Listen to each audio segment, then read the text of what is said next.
Регламент пограничных комиссий Армении и Азербайджана не вступит в силу, если Азербайджан его не ратифицирует. Об этом в Национальном собрании заявил вице-спикер НС Рубин Рубинян, отвечая на вопросы оппозиционных депутатов, что не исключено, что Азербайджан откажется ратифицировать этот регламент. Рубинян коснулся и мнения оппозиционных депутатов, что этот регламент является предательским и коллаборационистским документом, а также опасений, что Азербайджан в конечном итоге может ратифицировать его, но с оговорками. Вы спрашиваете, а если Азербайджан не ратифицирует этот регламент? Пускай не ратифицирует, и он не вступит. В чем проблема? Если мы сейчас ратифицируем, а окажется, что Азербайджан не ратифицирует, то этот регламент будет считаться несостоявшимся.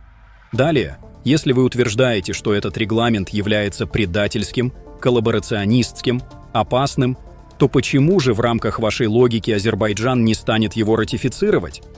Вы спрашиваете, может ли Азербайджан ратифицировать регламент с оговорками? Международные конвенции ратифицируются с оговорками, когда 100 стран подписывают и ратифицируют их, а не тогда, когда какая-то страна делает оговорку и говорит, что это не сработает. Какая оговорка в двустороннем соглашении? Это нелогично, подчеркнул Рубинян. Согласно сообщениям СМИ Азербайджана, после обращения так называемой «общины Западного Азербайджана» к спикеру парламента Сахибе Гафаровой, в парламенте Азербайджана создана инициативная группа по возвращению в Западный Азербайджан. Нас мало волнует, кто и куда собирается переезжать на территории Азербайджана, хоть в Западный, хоть в Юго-Восточный Азербайджан.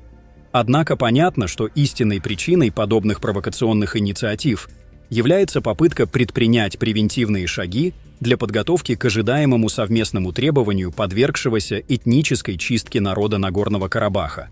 Абсолютно всем, в том числе и самим азербайджанцам, понятно и очевидно, что азербайджанцы не могут предъявлять обоснованных претензий к Республике Армения, тем более от имени какой-то общины. Это вымысел, сотворенный на мифе. Конечно, после подписания мирного договора азербайджанцы смогут приезжать в Армению в гости, в качестве туристов, безопасно совершать поездки и возвращаться домой. Тем более, что и в предыдущие 30 лет азербайджанцы и граждане других стран спокойно приезжали в Армению, гостили и даже занимались бизнесом. Если после подписания мирного договора отношения будут улучшаться, то и граждане Азербайджана смогут здесь безопасно заниматься определенной предпринимательской деятельностью. Но это не значит, что Армения и армянский народ имеют какие-либо обязательства перед азербайджанцами, которые добровольно покинули свои дома в Армении, продав их, обменяв, либо получив компенсации, в отличие от армян Баку, Сумгаита, Кировабада и так далее. А в отношении 150 тысяч армян, насильственно перемещенных из Нагорного Карабаха, Азербайджан несет очень конкретную и измеримую ответственность. И то, что они у себя плодят под разными провокационными названиями, это подготовка к совместному иску 150 тысяч насильственно перемещенных армян Нагорного Карабаха. Все это можно рассматривать как очередную попытку Азербайджана подорвать мирный процесс и усилить напряженность в регионе.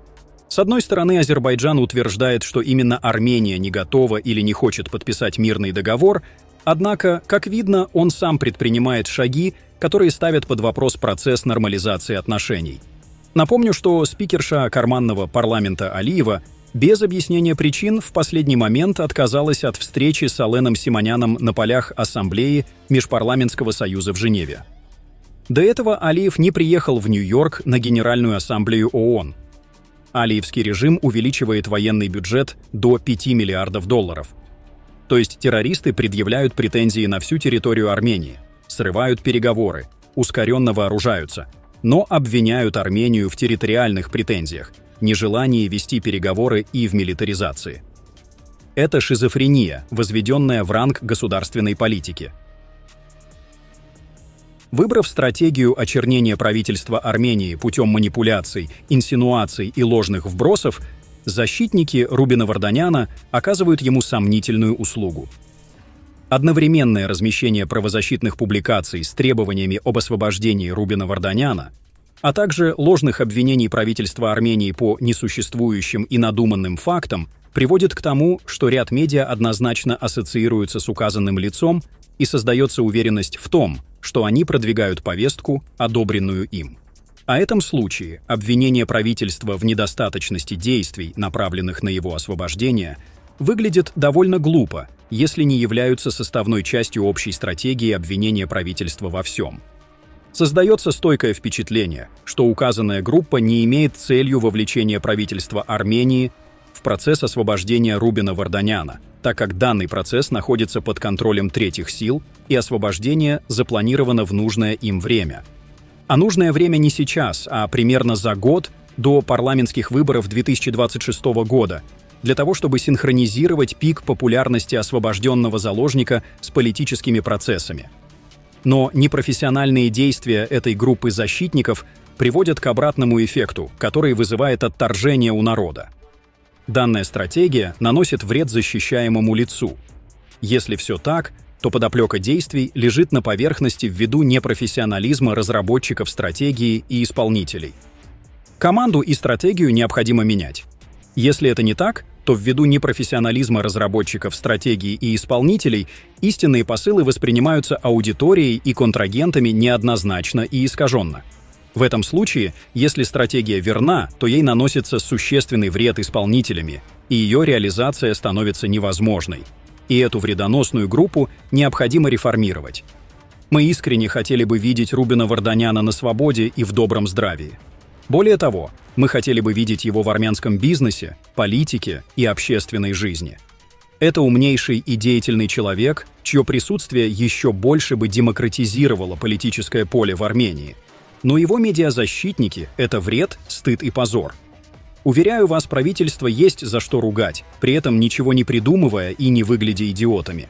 Нужно только с ответственностью подойти к делу, а не устраивать цирк. Председатель Европейской партии Армении Тигран Хзмалян сообщает, что в стране уже собрано 50 тысяч подписей в поддержку инициативы о проведении референдума по вопросу вступления в Евросоюз. Напомню, что сбор подписей начался 16 сентября и должен закончиться 14 ноября. За это время необходимо было собрать минимум 50 тысяч подписей, и они уже собраны. Теперь инициатива о проведении референдума будет передана на рассмотрение Национального собрания Республики Армения, и если парламент поддержит инициативу, в стране пройдет референдум, где избирателям предстоит ответить на вопрос, хотят ли они видеть Армению в составе Евросоюза. Мой добрый совет организаторам сбора подписей – продолжайте собирать их. У вас почти месяц в распоряжении. Пусть будет не 50, а 100 тысяч подписей.